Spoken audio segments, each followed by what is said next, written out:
আপুনি জানেনে, life change কৰিবলৈ কেতিয়াবা 2 মিনিটহে যথেষ্ট? নহয়, মই ধেমালি কৰা নাই। এটা নিয়ম আছে, 2 মিনিট ৰুল, যিয়ে প্ৰক্ৰাষ্টিনেশ্যন, ডাউট আৰু ডিলেক একেবাৰে ধ্বংস কৰি দিয়ে। মোৰ আগতে সদায় ভাৱনা আছিল, কালি কৰিম। কিন্তু কালিৰ কামটো কেতিয়াও নহয়। আৰু তাৰ পিছত মই এই ৰুল ট্ৰাই কৰিলোঁ। আৰু বিশ্বাস কৰক, মই এলেহুৱা মানুহৰ পৰা একশ্যন লোৱা মানুহত পৰিণত হ'লোঁ। ৰুলটো হ'ল ষ্টেপ 1, 2 মিনিট ৰুল কি? চিম্পল। যদি কোনো কাম 2 মিনিটত কৰিব পাৰি, ডু ইট নাও। এক্সাম্পল, এটা ইমেইলৰ উত্তৰ দিয়া, এগিলাচ পানী খোৱা। সৰু সৰু কাম ডিলে কৰা অভ্যাস হৈ যায়, আৰু এই ৰুলটো এই অভ্যাস ভাঙিবলৈ। Step 2, how to use it for big task. এইটো কেৱল সৰু কামৰ কাৰণে নহয়, ডাঙৰ কামতো একেধৰণে কাম কৰে। ডাঙৰ কামবোৰক সৰু কৰি আৰম্ভ কৰক।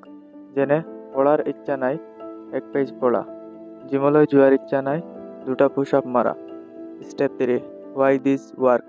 যেতিয়া আমি কোনো কাম সৰু ৰূপত ভাঙো, তেতিয়া আমাৰ মগজুৱে বাধা অনুভৱ নকৰে। আৰম্ভ কৰাটোহে টান, কিন্তু এবাৰ ষ্টাৰ্ট কৰিলে বাকী কামটো নিজে নিজে আগবাঢ়ি যায়। ট্ৰাই কৰক এতিয়া।